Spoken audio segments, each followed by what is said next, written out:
Welcome to the Johnny Dell Football Academy podcast on the channel that's trying to answer the whys and hows of the game by talking through and dissecting game film and diving deeper to explain why the X's zig and the O's zag. I am Adam Marino, joined by Mr. Johnny Dell, and we are reminding you, as always, the most fun way to watch is on YouTube, where we go live. There you can comment into the live show. Be sure to hit the notification bell and turn on your notifications so you can be a part of the conversation. We also stream live on Facebook and X. Also, the audio versions are always found on Spotify, Apple, wherever you get your podcasts. Now, if you are live with us in the chat, it's probably because you are subscribed, you've hit the notification bell, and turned those notifications on. So, when sharing with your friends, be sure to let them know. We also love to hear from you outside of our live show. Email us at johnnydellsfootballacademy@gmail.com, and you can always check out the website jfa49.com, as it is the most fun way to support the channel. Also, the way we boost the chat and boost the algorithm is to type out hashtag JD49. Hello and welcome to the bye. We will not lose this weekend. I guarantee it. Did you Very just excited. say welcome to bye? Welcome to the bye. To the bye. The. I know. It just sounds funny. Welcome to the bye. Well, you sound funny. How about that? I mean, fair enough. Arguing felt 1 that way minute in. most of my life. Great show. Great show. We're arguing 1 minute in. Welcome to the Johnny Dell Football Academy podcast. I will say, I feel like the chat's in a good mood knowing they have zero chance of losing, because if you are watching on YouTube, which is, by the way, the most fun way to watch, because you have probably hit Well, the it's notification really the bell. only. I mean, I guess you can watch on X. I was Yeah. about to say it's the only way to watch. Then I was like, oh yeah, I do also stream this on And X. that's So. why, look, it's like I'm almost a professional here, Johnny. I know what I'm talking about. It's very obvious. But no, And we're also in a good mood, and we'll talk about this later. The 49ers have there's a very slim chance that the 49ers are not in the 6th seed after this week. right. So. We will get into this is going to be a fun show. I will tell you this. You do not want to go anywhere. You want to stick around. It's going to be a very fun show. And I want to start by giving a story about Raj, because the chat is lit. The chat is excited. The chat has been talking for minutes and minutes before we went live, and we were talking about our SF 49ers and SF Niners, which are the homies Raj and Brad, and Quiffleball was telling how to pronounce his name. Like, it was just a weird chat before we started. And so Raj got brought up, and I have a crazy story to tell you guys about. Make sure you follow OURR SF 49ers. That is Raj. He is, I believe, now in San Jose, which is where I was born, by the way. 408 represent. If you are in the 408, go ahead and throw a hashtag 408 so I know. So here's what happened a few years ago, right before I kicked things off with Johnny. What happened was I was really diving into 49ers content more than I had been over the last decade. I think social media just transitioned more, where there was so much info getting put out there. The algorithm was showing me a lot. And the main thing that they were showing me was on Instagram. Raj has a billion cajillion followers. And so I was checking out his stuff, and I DM'd him and You slid into his said, DMs. I did slide. I made the long slide, as I did to Johnny months later. And I reached out to Raj and said, "Man, love your stuff. Would love to do a podcast. I see that you go live, but this is when I owned a podcast production company." And I was like, "I see what you're doing, but I noticed that you don't have content that sticks. You always just go live. What are your thoughts?"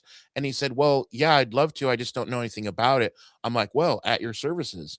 So we did about 3 episodes, and then the weirdest thing happened. I helped him transition to Facebook because he said he lost it. And Instagram saw that there was another logo that was looking like his, and they canceled his Instagram for about 4 days. And Stinking Instagram. I felt so terrible because he was such a nice guy, so gracious, had some good ideas, really super nice guy, but he was kinda upset, and I mean, not that I did it on purpose, obviously, but I really felt terrible, so I was kinda like, hands off a little bit, do your thing, I'm so sorry, God bless you," like that kind of thing, right? And then a week later, whose DMs do I slide into? The one Johnny Dell, and Yep. here's what I'll say about that, why I think it And the worked out. rest is history. The rest is, as they say, history, and here's why I think it worked out. Me and Raj, when he goes live, I think it wouldn't make sense. We are the same type of information gatherers and just talking through it. Whereas Johnny is actually like Raj and would be the color commentary and Johnny is the talent. So Johnny is the Troy Aikman, and both Raj and I are Joe Buck. And it doesn't make sense to have two Joe Bucks on a show. And that's just being honest. I think it happened for a reason. I'm That very I mean, what you're describing is what has turned into Jim Nance and Tony Romo. Tony Romo used to be one of the top in the game as far as live analysis during the game, and I feel like Tony has just like I don't know. It just feels like Tony stopped watching film and stopped watching what is going on out well, there they because told him to tone it down, is what I'm hearing as well. So I he mean, and if they did, then that was absolutely silly. and he was calling Because plays out before they happened, and it was getting annoying. Like when they that's send a man in motion, it's gonna be a screen to the right, and then oh gosh. Like and then it was literally that. Or I bet you the safety is gonna blitz. He's gonna fake it, come back, and then blitz, and then exactly that I happened. mean, It's like, that's why we like watching Kirk Herbstreit is he's done a great job there with Thursday Night Football. oh, Michael, yeah, His analysis is there. He's on point. He's usually very accurate on it, and you can tell the guy watches the film. It just doesn't feel like that way with Tony Romo right now. yeah, But yeah, I mean, like, and I'm thankful for the relationship and for what happened in the wake of that. Raj does a great job. You want to keep up to date on 49er stuff. He's going to be man. on top of it. Yep. Same with Brad at the SF Niners. He does a great job. Brad Graham, love hanging out with the guy when I get a chance. There's a lot of people who do really, really good jobs. I don't want to leave anybody out. I mean, John Chapman does a phenomenal job with the news, with Stephen analysis, with Wayne. the stuff. Stephen Wayne. Stephen Wayne do a phenomenal job. Rob over with and Jason Aponte with the Gold Standard podcast. I do a show with Rob every Thursday. Rob has done a great job of curating different creators together to give a wide breadth of different opinions and different ways of approaching this sort of medium. And I mean, there's we are blessed in the 49ers community. You can choose a number of different routes you want to go. You want to go full, team support, you can do that. You want to have nitpick every last thing that could be in the 49ers. There are people in that lane. Yeah. Now we're not that show, but they can do whatever they want. But Yeah. it's fantastic. But what we're here to talk about today is the state of the 49ers. We are in the bye week, Adam. It took us a while to get here. The longest we have ever gone in a bye week. I can tell you, I am appreciating the next 4 days of bye week. I've needed a mental refresh because it's been hard to grind that film for 3 months straight and everything. I'm not going to do a breakdown of the Dougie. That is not in my lane. I know which lanes to stay in, and Stay in that your is not lane. one of them. Yeah. But I feel like, in some ways it was a blessing where the bye came, because you're getting an extra week to get Eddie Pinheiro back, who has been absolutely phenomenal. Matt Gay has actually, when you look at his field goals, he hasn't missed a field goal yet. So the 49ers, since cutting Jake Moody, have not missed a field goal, which is wild to think about, especially Yeah. when we've watched so many teams, and almost every team we've played against has missed a field goal in some way. Almost, not every single one, but and that's been the difference in a number of games. That you get an extra week to get Yetur Gross-Matos back. You get an extra week to let some of these young guys catch their breath, because this is right around the time that the rookie wall starts to hit, and guys just getting that week off for these rookies, I think, is huge. I really think it's a big deal for these rookies: CJ West, Alfred Collins, Upton Stout, the guys that are being asked to play a lot of reps out there. This has been really big for them to be able to get that rest in the middle of the season. So, and then also get two guys who've been very crucial to your success at different points in this season come back. Yetur Gross-Matos was really big in that LA win on Thursday Night Football. To be able to get him coming back should really give this pass rush a boost. He was actually had the highest pass rush win rate on the team, even including Nick Bosa, during those first 6-7 weeks of the year. 6, 7, whatever. But so getting him back will be huge, and then you get that extra week of not playing to get Tatum Bethune closer. Curtis Robinson's done well in that role. We do need a little bit more speed from that Mike position. That started to show a little bit more in the Browns game, especially against the run. And so you're getting healthier around the time. Now, there's just some health that you won't get from here on out, which is Fred Warner, Nick Bosa, Micah Williams. I mean, I know everybody's holding on hope with Fred Warner. My thing is, you got to get there first. So, the hope doesn't even matter at this point until you're talking about a deep playoff run. So we will look at the state of the 40. We're looking at the state of the 49ers in context of, where do they start stacking up around the NFL? Right. So let's do that. Let's start with the with the offense. We know they are 4-1 in their last 5 games and on a 3-game winning streak. And the stat that jumps out to me, two, passing yards, because obviously it's been that load has been shouldered by 2 different shoulders, and they still managed to be 5th in the league in passing. And the other stat that I want to talk through with you, because this is big with Shanahan, is third down percentage. We're 3rd in the league, Johnny, at Yeah. 48.2%. Let's start there. What is your take on what Shanahan has been able to do with half the offense out at half the time and a different quarterback half the time? I think that is crazy for the Shanahan haters, that they have to be real quiet. Yeah, I mean, in the end, that speaks to a few things. One, you have a lot of options, and that means that a deep preparation and a deep install for third downs. Because it's not like every single one has been third and short. We've seen them convert a lot of 3rd and 8s, 3rd and 10s, 3rd and 9s. That means that whether it's Shanahan that's involved in the third down prep, and I'm sure he's going to be involved in some way. If anybody wants to see exactly like what goes into a coach's week, there's a phenomenal video. John Gruden just dropped it with Barstool Sports. I think it was last week. He goes into deep detail on what is a week in the life of an NFL head coach.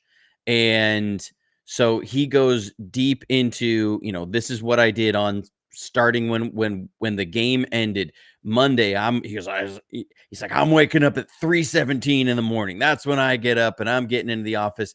And he laid out his schedule of, these few hours I'm doing this. I walk in, and my quality control coach, I got clips of this, and then I've got clips of this, and then at this time in the day, I'm going to have my position coaches are going to go work on this, and I'm going to go work on that.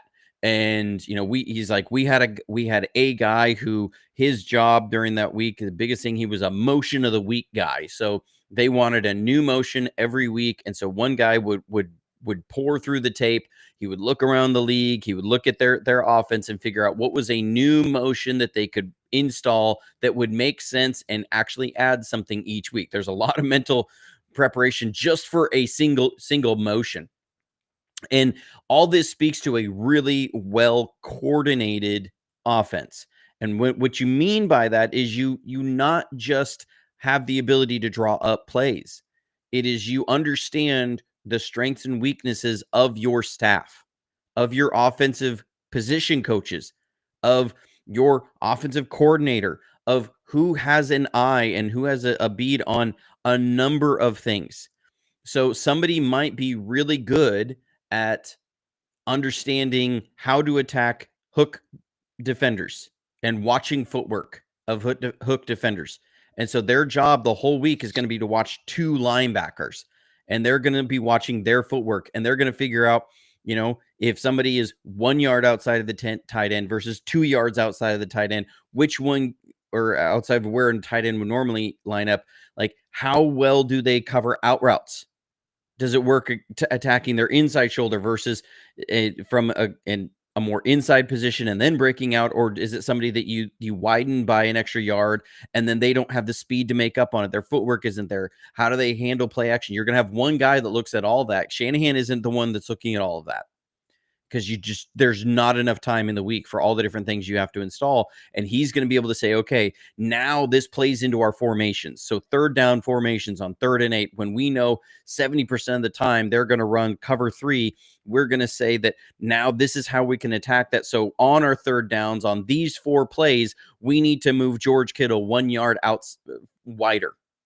That's the kind of stuff. When you can coalesce all that information, that's speaking to how good of a head coaching job he is really doing. And that is gathering all the data, all the information, putting people into what their strengths are, and then coalescing all that information to execute on Sundays. And to do that with the team that you have, with the young team, with the team that has struggled in a number of ways, is incredibly impressive. And that is why it is almost criminal that he is not even in the top 10 as far as odds to win Coach of the Year. I think he's or maybe he's not even top 5. Like, he should be the runaway leader for Coach of the Year.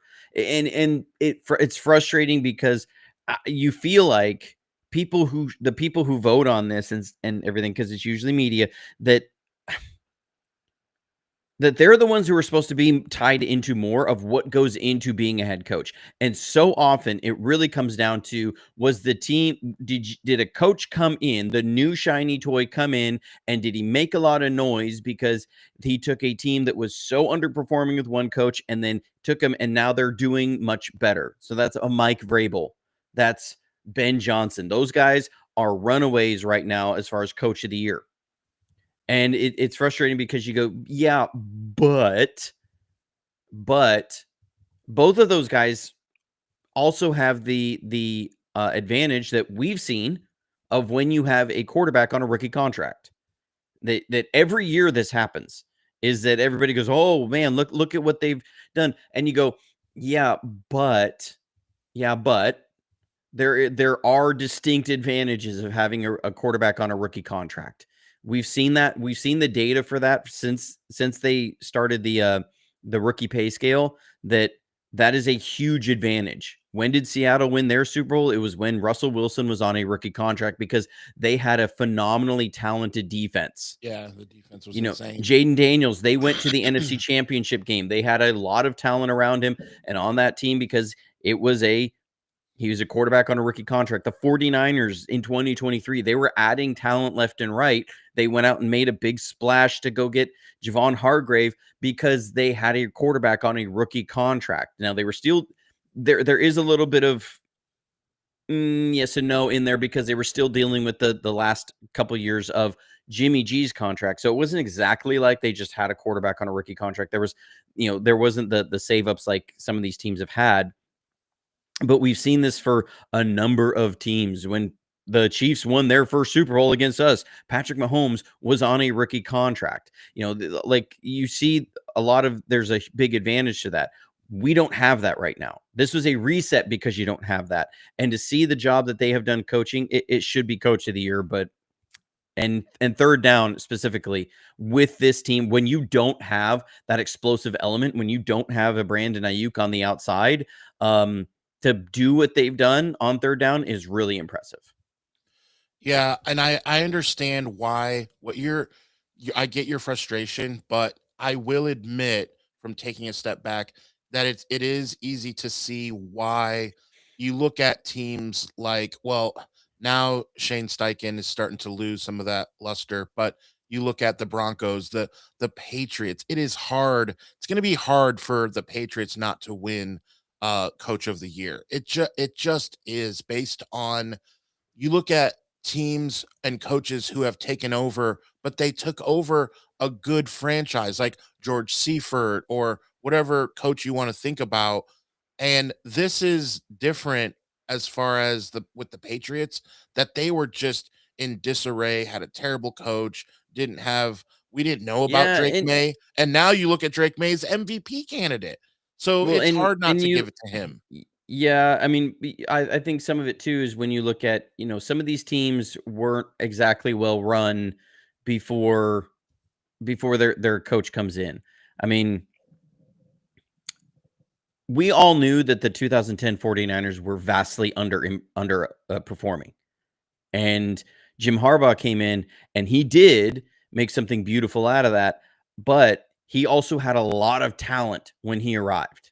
There was a lot of I mean, some big name talent guys that were there. When you have a Patrick Willis when you walk in the door, when you have Justin Smith when you walk in the door, when you have Joe Staley when you walk in the door, when you have Frank Gore when you walk in the door, when you have Vernon Davis when you walk in the door, when you have Michael Crabtree, who was doing pretty well during that time, when you Yeah. walk in the door, that Deshaun does Goldston, help.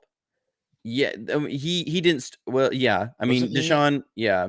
I mean, he was there. Yeah, he definitely was. He that was his first year starting that year. But like you have all that talent when you walk in the door. Terrell Brown, who played really well that year, he's there when you walk in the door. You have an Isaac Sapawago when you walk in the door. These are and Ahmad Brooks, like those are all a lot of talented pieces. When Shanahan walked in the door in 2016-17, this was one of the least talented teams in the history of the NFL. I mean, it just was. They were a superbly under-talented team, and everybody knew it. Everybody knew it. So, I mean, it's not quite the same situation, but to see what you've done in bringing in a lot of young guys that are really learning, it's been absolutely phenomenal. I think on the offensive side of the ball, man, they have not had that explosive element all season. I mean, they just haven't. And to be able to still put up the yards, still put up the points is so impressive.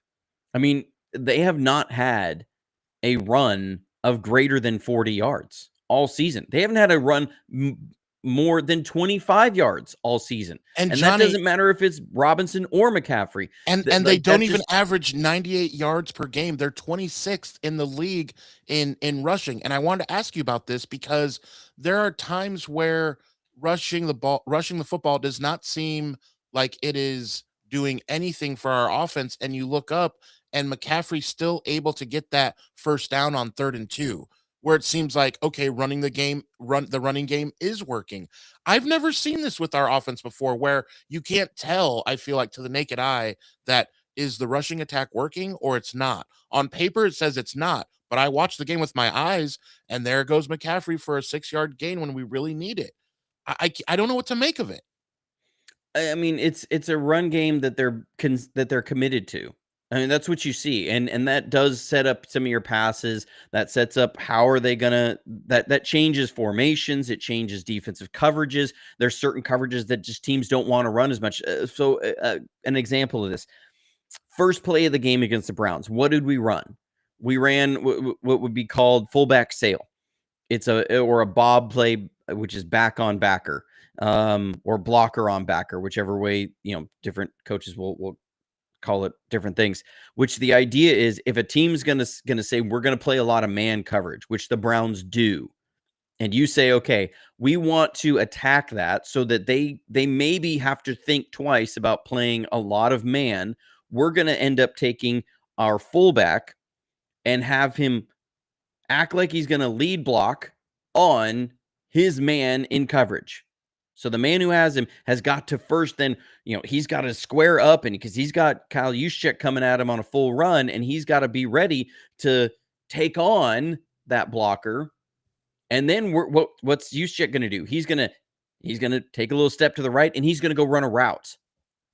And so you come with the play action, and then you hit him, and you get like a 20-yard gain. First play of the game. Those are the things that you do that you say, okay, now we're going, because we don't want them to play man coverage as much. And so we want them to be in zone. So we're going to attack them with play action, but you can't get them with that play action if you don't have a commitment to the run game. So yes, you may only be getting 3 yards of play, but it got you a 20-yard pass. And the thing that they've done about putting this offense together is, even without the explosive, just chugging their way down the field, to have to do all of this scoring in long drives is phenomenal. Now, the run game has been getting better as the season has gone. They still have a ways to go. We would be talking about a very different world with this offense if you just get at least like 1 or 2 more explosive plays a game. We just don't get a lot of explosive plays. Yeah. I mean, you look at the Niners of the years past. What do we have? The Yak Bros, the guys that would catch a 10-yard in route and run 40 yards. We don't have that. We haven't seen that all season. And we haven't had the 60-yard runs. We've had those in the past. Like, you go back to even last year when we beat Seattle. How did we close that game? It was a 70-yard run, right? Like, and when you have that skews your offensive stats big time. We have the fact that they've been able to do what they've done on offense without those skewing stats. The difference this year is not necessarily how many runs have been stuffed, or that McCaffrey isn't as consistent in getting those 5-yard runs. It's that you're missing those 25, 40-yard runs. That's what pulls the rushing average way down. And that's not a McCaffrey has lost a step sort of a thing. It's really just that offense as a whole. And so much of those explosive runs come by from your wide receivers, because that means that you've blocked a safety, or you've blocked the corners, you've blocked the final shell, and you've broken through that final shell. We haven't been hitting those. And again, it just speaks to wide receivers that you have all these guys in and out that are still coalescing on their blocking assignments and exact timing of where it's going to be. If they can start get that element, I think the way that the season goes from here on out will come down to, can you find some explosives? If you can't find some explosives, it's going to be really hard these last, 4, 5, 6 weeks, however long they're able to stick around. You start getting those explosives, whether it be by Ricky, whether it be by McCaffrey, whether it be by Brian Robinson, George Kittle, one of those guys, like somewhere in there, or multiples that start getting some explosives. Now we start talking about this team in a different way. We're not talking about them as a potential 6-7 seed and what they could do from there, and can they win their first round of the playoffs. We're talking about, can they make a deep playoff run? That's where things change. And that's where the state of the offense, I think, really is they need to make more explosives. We'll see if they can get some of those there. I do want to get to the super chat here, and I'm gonna see if I can bring up. We're gonna test out.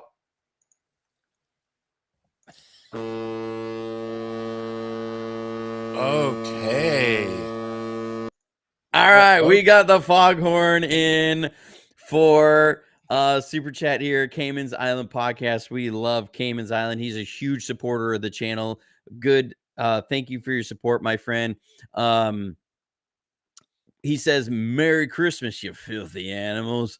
I just wanted to say love the show and thank you guys for all you do to help and support the 49ers community. We are 9-4, even with all the injuries and the drama. I would say there is no drama quite like wide receiver drama, and we have it. It's been something. $1,000,000,000% agree. Speaking of the chat, the chat was, I don't know how we ended up talking. Oh, I know. Someone said, when you said, and you bring in Vernon Davis, and when you said that, it started a little mini thread about people missing and loving Vernon Davis. And so the old we were venereal talking about, disease, VD. oh no. The can't win with him. Can't coach him. No, come on. We're positive about VD. We love Vernon Davis. I love Vernon Davis. Look, And my wife's got a Vernon Davis jersey still in the closet. It's up there with the other jerseys. I mean, I was the biggest fan of Vernon Davis coming out of Maryland. I mean, I remember watching the highlights of him dragging 5 guys there. I think it's somewhere still out there in the internet verse. He went on the old Discovery show. It was only around for I think 2 seasons, but it's called Sports Science, where they were doing measurements and showcasing exactly what it meant for some of these athletes of what they could do on the field. And Vernon Davis had one, and I think it was what kind of power could he generate? Could he drag a 600-pound man across the line of scrimmage? And they actually set up everything to measure the amount of force he created from I think it was a 5-yard start, and it was equivalent to a 500 horsepower ski boat taking off from the dock. Like trying to hold on to Vernon Davis was like a 500-pound jet ski boat hitting full throttle and yanking you off the dock to go jet skiing. That's what it was like being pulled by Vernon Davis. Vernon Davis, I mean, I don't know if we will ever truly see a physical specimen like Vernon Davis at the tight end position. it was crazy. My only complaint with Vernon at any time was I wanted him to play more with George Kittle's mentality. I wanted Vernon Davis's body with George Kittle's mentality, because George Kittle will run through your face. Vernon Davis was, when he got to the NFL, was constantly trying to juke guys, run around guys. And I remember Patrick Willis talking about it on the sideline. He's like, Vernon, run through that guy. Put your shoulder on him. Run him over. You're like 50 pounds bigger than him. I remember like it was that Cardinals game, or was it against the Giants? He had a catch down the left sideline, and he's coming into the end zone, and he like dives through the guy or over the guy. And I was swear he was going to break his arms when he landed, but I was like, dude, just run the dude over. Like that guy had zero chance of tackling you. I felt like if he had done that, man, like he would have been you talk about the blend of size, speed, and power. It was insane. He at Maryland, he still has some weightlifting records that stand to this day. And I'm not talking about among tight ends. I'm talking about players at Maryland, like some of the weightlifting records. So that speaks to an incredible amount of power fiber. You have power fiber, and you have twitch fiber, fast twitch fiber. They're not the same muscles. Like there is different fibers in there, and how you're genetically gifted to do that. And then run a 4.39 40. Oh my goodness. Like to have a guy who can run a sub 4.4 and set weightlifting records that beat defensive tackles, that's insane. Yeah. And Cam Chancellor did have an effect on that. Yeah, no, but no, because I don't agree with that, because that hit came in 2013 or 2012. That was right. And Vernon came into the league in 2007. So this was 5 years of Vernon running around guys and stuff. And that was even in the later end of the season. That was week 12. I think we played the Seahawks, when they absolutely destroyed the 49ers that year. I think that was 2013. That was the year that we ended up facing him in the NFC Championship game. And so like there was a lot of years of Vernon running around guys that before that happened. And so it wasn't just the Cam Chancellor hit, but anyways, we took the detour to Vernon but here's why I bring that up, because what I would like, there was a few people that were really commenting on it, and I would like for you to email us at johnnydellsfootballacademy@gmail.com. While I explain, Johnny, can you throw that in the chat? I'm going to explain why.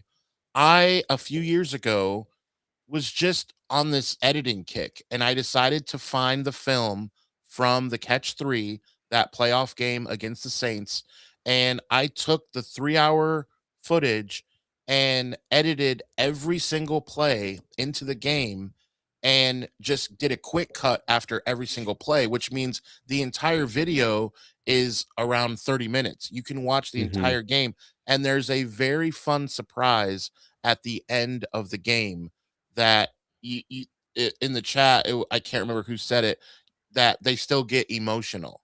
And if you don't cry watching this video that I have edited, it's unlisted on YouTube. And I don't want it to get flagged, so I keep it unlisted where no one can see it. But if we send you the link, you are able to watch it. Some are familiar with YouTube, some are not. But an unlisted link, if it's sent to you, you can click on it. So I would love to email you guys the link. So I'll take care of it, Johnny, but Johnny Dell's Football Academy at gmail.com. Also, we always love if you want to email us and ask us questions. Johnny will answer them on the show as well. So quick plug for that as well. That game with the catch going back and forth, there was no defense the final 5 minutes of that game. And speaking of defense, let's shift now Yeah. to the state of our defense. Yeah, so the Where state do of we our start? defense, I don't I know where mean, to it's start. one of where you go, this would be a Hodgepodge. top. I think this would be a top 3 defense if you have if you have Warner, Bosa, and Michael. I mean, that's part of the frustration is that you just say, okay, like you add just even those 2 guys, Bosa and Michael in the front, what they were able to do together, rushing together as a team.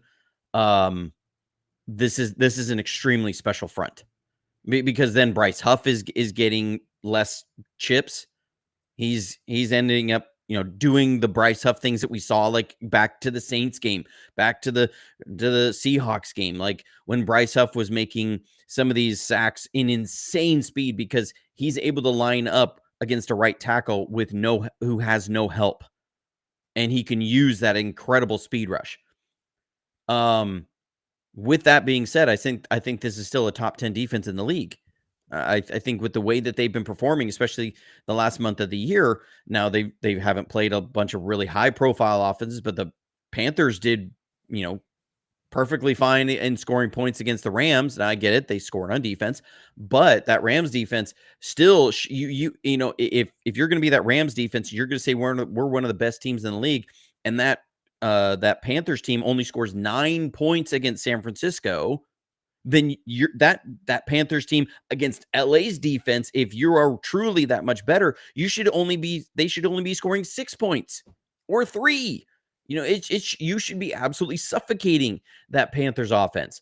But they didn't. So, you look at some of the best defenses around the league and you say, okay, yes, they do have some elements that the 49ers don't, but the 49ers defense is still playing well enough.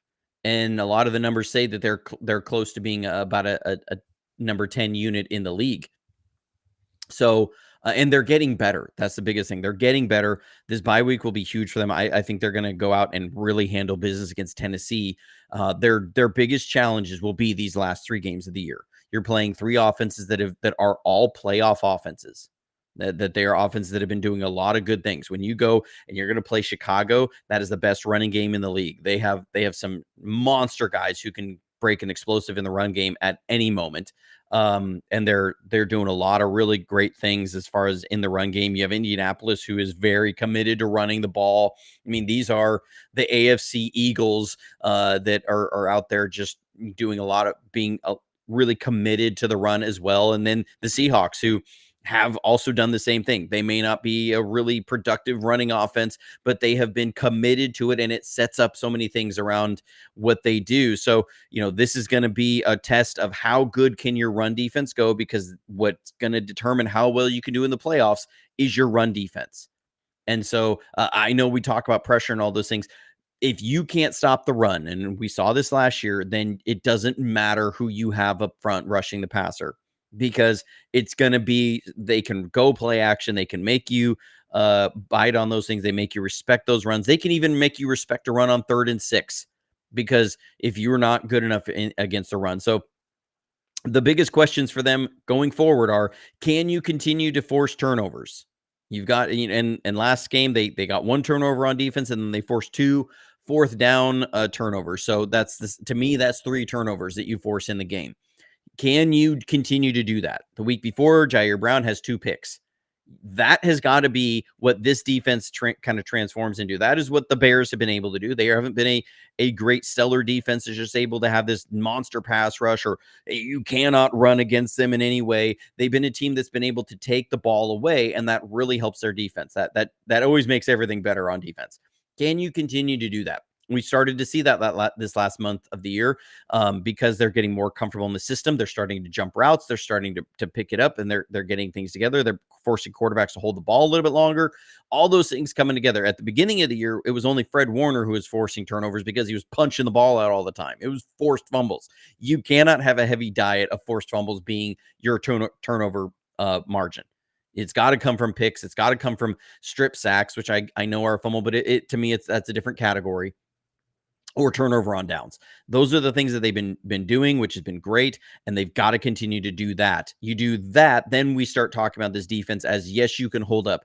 Now you have to get some of those fortunate plays, those ones where you force a turnover. But the way your defense is, you are not going to line up and have 0 turnovers all game and stop a team all game long in this playoffs. So defense this year, you got to stop from here out.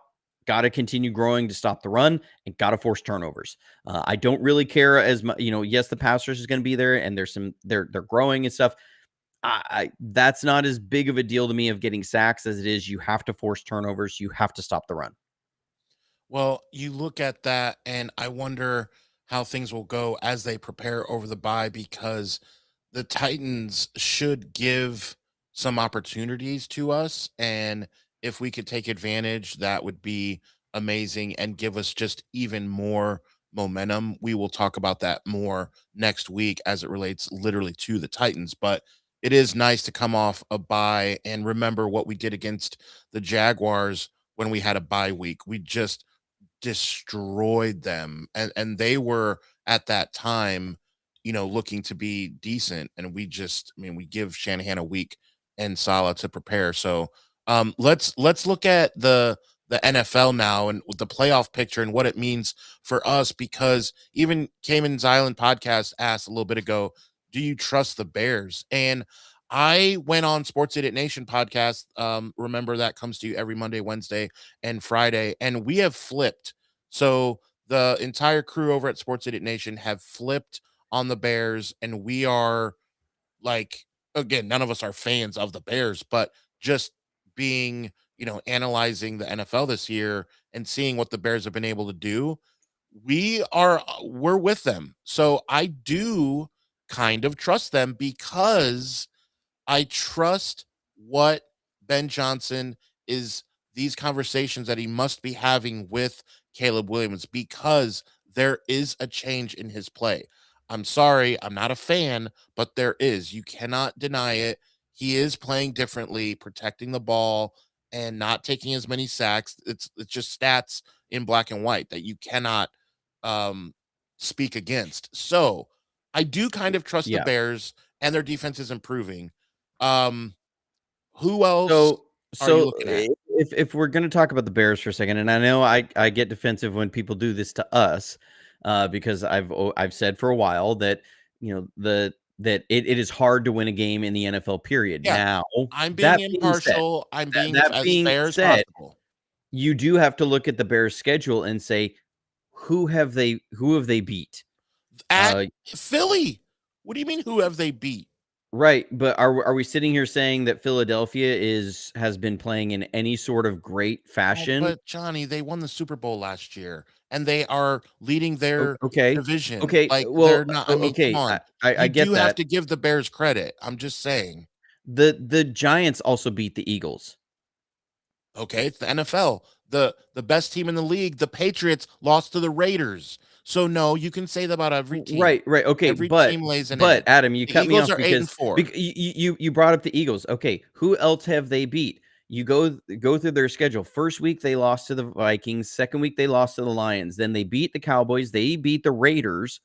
They beat the Commanders. They beat the Saints. Ravens, they lost to the They Ravens. lost to the Ravens, yeah. Okay, then they beat the Bengals, then they beat the Giants, then they beat the Vikings, then they beat the Steelers. When you look at all of those teams, you have like who on that team, and remember that Cowboys team was also pre all of the trades, right? So that was a Cowboys team that everybody was writing off for the entire season, and I think their season just got ended last night. But like you start looking at that schedule and you go, who on that team or who on that list do you go, that was a statement, this is a team that truly is the number one team in the NFC. By the end of this season, you may look back on their record and say, and who they've played, and you say they had the easiest schedule in the NFL. I mean, because and I don't these are disagree.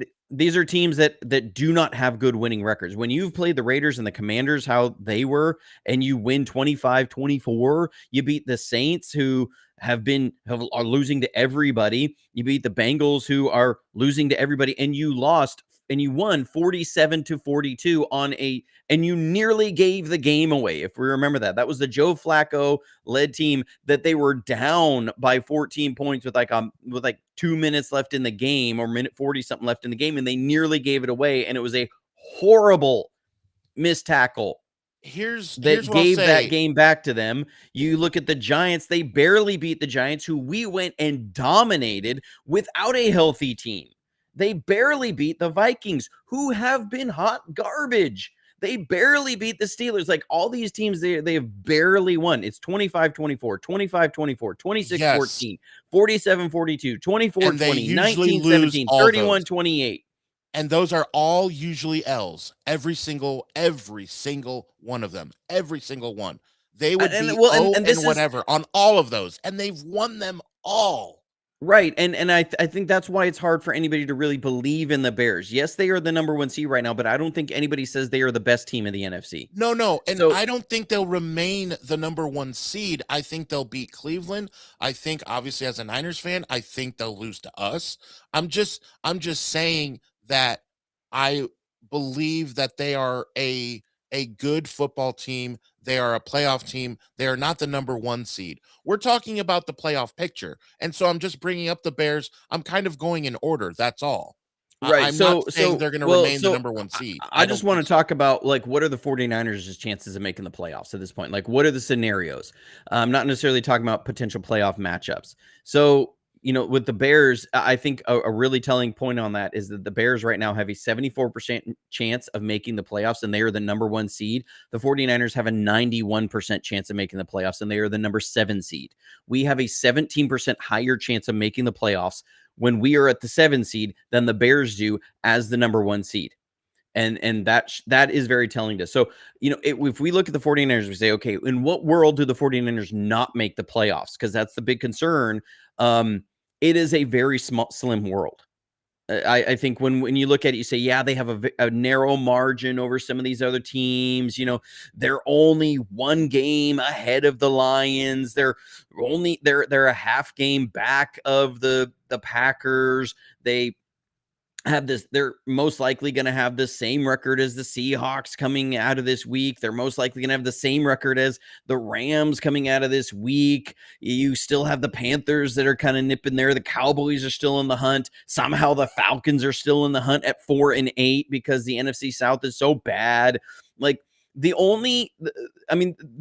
year will almost surely have 3 teams from the NFC West in the playoffs. The only way that doesn't happen is you have to have either 2 teams from the NFC South or the NFC East. And right now, those teams are the Panthers, who are 7-6, who the 49ers have a 2-game lead on and own the tiebreaker. So it is a 2.5-game lead on. The Cowboys, who are 2.5 games behind the 49ers in just win-loss, and we own the tiebreaker. So it is a 3-game advantage Love it. over the Cowboys. I like it. Going into where the 49ers have 4 games to play. The Lions, yes, we only have a 1-game lead, but we own the tiebreaker because the 49ers cannot finish with a worse divisional record than the Lions. So we essentially have a 1.5-game lead on the Lions. Okay? and you look at who the Lions play, they play the Rams. So if the Lions end up beating the Rams, which they need to do to catch up with us, then that actually helps the 49ers out. Right. That's what I Still, love. okay. Yeah. So, Yep, and then, ahead of us are the 6 seed Packers, who are 8-3-1. But who do they play this week? They play the Bears. And so if the Packers beat the Bears, then guess what? The Bears are 9-4, the same record as we are. And you know who owns the tiebreaker because of divisional record versus the Bears? The 49ers. So, because they would have 2 divisional losses, we would only have 1. And so now we are actually a half game ahead of the Bears. And we slide into the 6th spot. If the Bears beat the Packers, then we end up having a better record than the Packers, and we slide into the 6th spot. Yeah. The only way that the 49ers don't slide into the 6th spot after this weekend of not playing is if the Bears and Packers tie. And the Packers would have 2 ties in a year, which has never happened in the NFL. In the history of the game. So, and so you look at it again, and who do the Packers play again? Like in 2 weeks? The Bears. So, you look at that the Bears and Packers play twice over the last 5 games of the year, which helps us. Yeah. Right, which helps us out because you're going to end up with either team getting a loss. The Lions play the Bears the last game of the year. So, like, that division has a bunch of games against each other with those teams that are vying those spots. And no matter how you slice it, whoever loses in those games tends to help out the 49ers. That's why our playoff chances are incredibly high. The only way that the 49ers don't make the playoffs is like the Bears and Packers have to tie, I think twice, and the 49ers go 1-3 and lose to the Bears, and the Lions beat the Bears the last week of the year. Like that's kind of the only way that the 49ers don't make the playoffs, because you would have to have I don't think anybody in the NFC South is going to push the 49ers out of the playoffs. Because the only team threatening to do that is Carolina. The only way that can really happen is it ends up coming down to the Buccaneers have the same record as the 49ers coming into it at the end, and we lose the tiebreaker. So they would have to go 2-2 or 2-3 the end of the year. They would have to go 3-2, and we would have to go 1-3, and then the Panthers would have to overtake the Buccaneers, so they win by division, and then it's a tie record there, where the Buccaneers own the tiebreaker. Like, that's the only way that they can really get pushed out, with then one of the Packers or Lions pushing us out because of their record. Like, there is a pathway for the 49ers not to get in there. It's just a really slim pathway, and I just don't see it happening.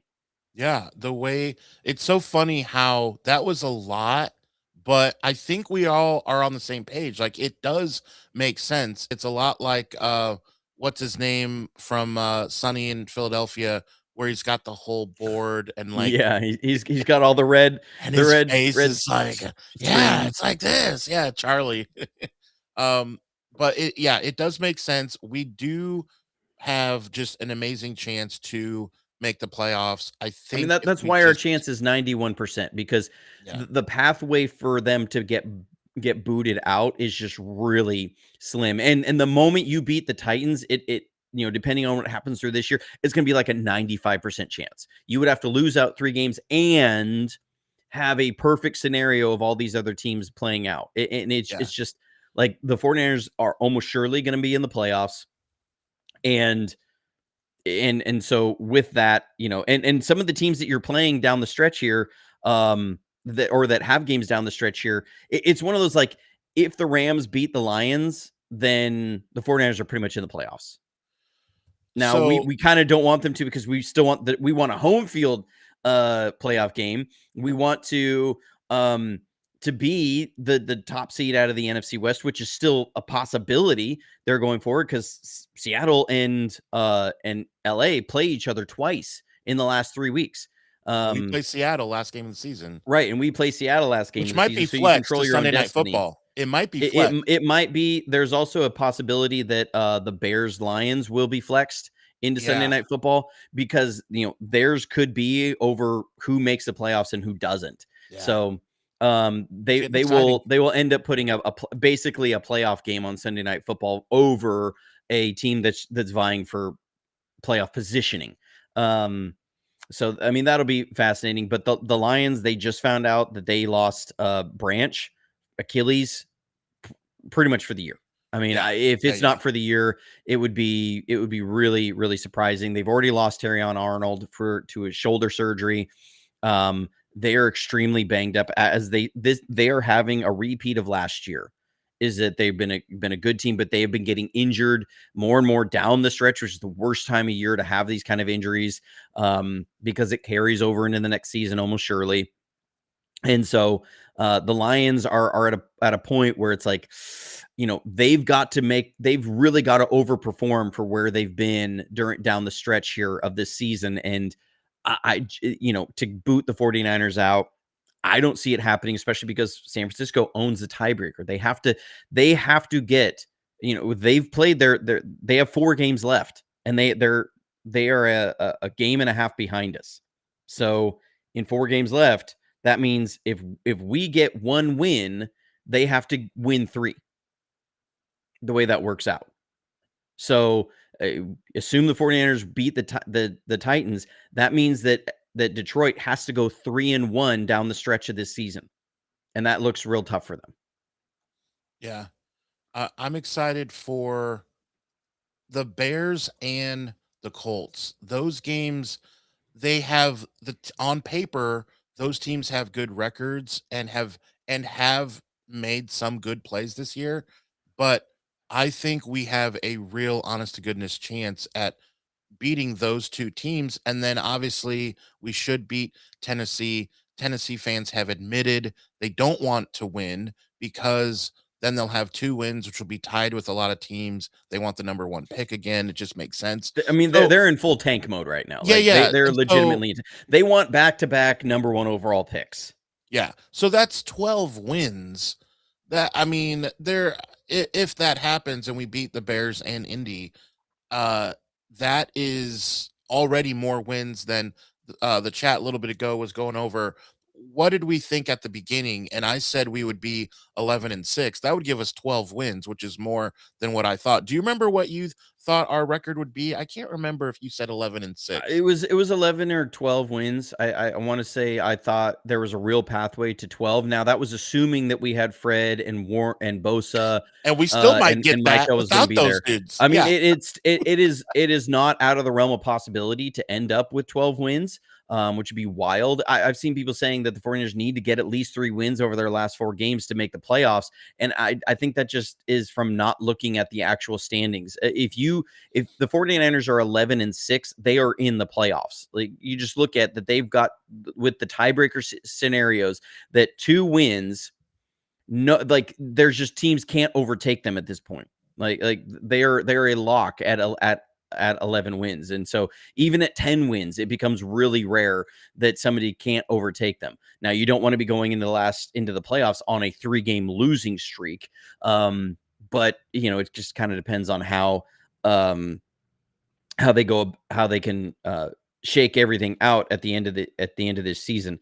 I think just kind of looking at everything, wrapping it up. I think the 49ers are surely in the playoffs. It's going to be fascinating to see how the seeding that the end. This is a really exciting December, basically, of football. Like it's like every game really does start to count right now. It's like Christmas. It is. It is Christmas in December, where we get to watch these games that actually do impact the 49ers. You're not just kind of It's tuning into happening. a game to see what's going on. Like you truly are seeing these games impact the 49ers. And it for me, it narrows it down. I'm not just gonna be watching Red Zone. I'm gonna be like, I want to go watch the Bears Packers game. I want to see Oh yeah, I'll be these locked in. games in action. I think the 49ers are a team that this year you can't count them out of any game. Even when you look at that Rams game where we got beat, pretty bad, that game was still an 8-point game going in the fourth quarter. The 49ers were down 21-0, and that game ended up being 28-20. They outscored the Rams 20-7 from that point on and into the fourth quarter. with as bad as the defense had been playing, and with the fumble on, all the things that were going against them. So this is a team that can beat any team in the NFL. You look at the NFL and just Yeah. the state of the NFL. I think the only team I go maybe not is probably the Patriots, just because their defense has been playing so solid, but they still have holes.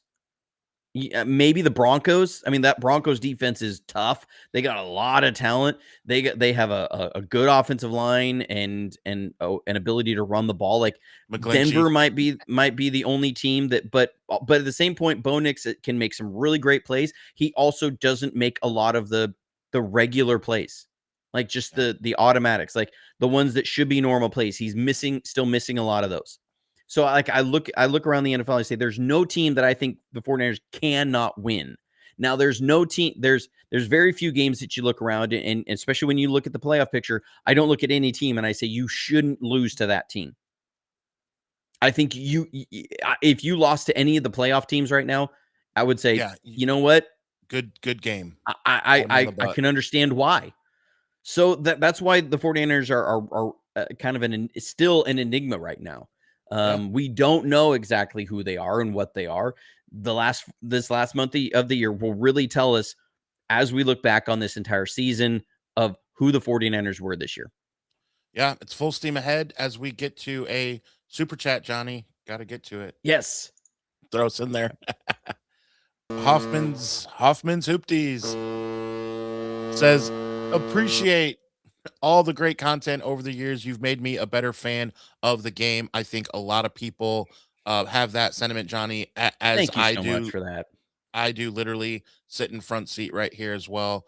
Bebop Jones says, right on Hoffman, go Niners. And Cayman's Island wanted to make sure you hit that foghorn. So I knew it'd be coming. But yes, this has been a crazy season. We are Well, I excited. just want to say real quick, I want to say thank you to Hoffman. I appreciate the kind words. That means a lot, because that was the goal of all of this, was to try and help just illuminate the game for people to see it in a different way, people to see behind, kind of, a peek behind the curtain. Um, to see how the sausage is made, sort of a thing, like of all of this, how it comes together with football. I love football. I mean, yeah, you love football so much.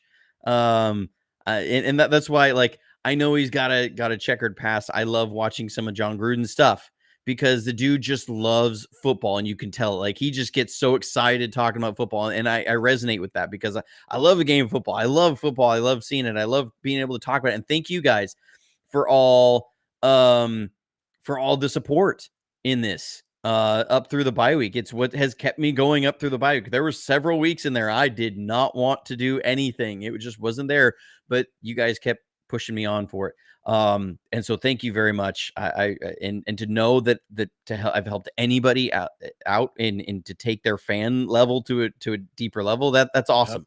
That's whole new why we do what level. we do. And Oh Mike gosh. Mike B will leave us and We're end the we're gonna show. censor that one. That one's not popping up on everything. Thank you, Mike B, My for at goodness. least making us laugh. He did check in earlier and say, I want to watch the Bears. Man, there's a statement that hasn't been said in a while, even by Bears fans. And I live in Bears country because a lot of older folks didn't have the Colts growing up. So they were Bears Yeah. fans. So The that was really Bears. solid.